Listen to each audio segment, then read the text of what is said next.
Hey there! Welcome back to W3 Schools. Let's look at the SQL UPDATE statement, an essential tool for modifying records in a database. So, what exactly does the update statement do? It's used to modify existing records in a table. Imagine you've got a list of customer info, and you need to change the contact name and city for one of them. This is where update comes to the rescue. Here's a table of customers. Let's say you need to update the contact info for the first customer. To do that, you use this syntax.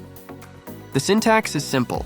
You specify the table, then the columns you want to update and their new values. And most importantly, you include a where clause to tell SQL which record to update. For example, to update the contact name and city for the customer with customer ID 1, the code looks like this. After running this, the first customer's contact person is now Alfred Schmidt, and their city is updated to Frankfurt. But what if you want to update multiple records? Easy. Just tweak your where clause. For instance, if you want to update the contact name to Juan for all customers in Mexico, you'd do this. But here's the catch. Be very careful with that where clause. If you forget it, SQL will update every single record in the table.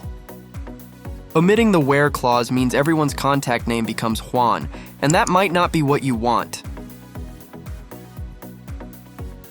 And that's a wrap on the SQL update statement. Remember, always double-check your where clause before hitting run. Thanks for watching. Like and subscribe to get notified about our latest videos. For more coding tips and tricks, keep it locked right here on w3schools.com. Don't forget to try out what you've learned in our interactive editor. Happy coding!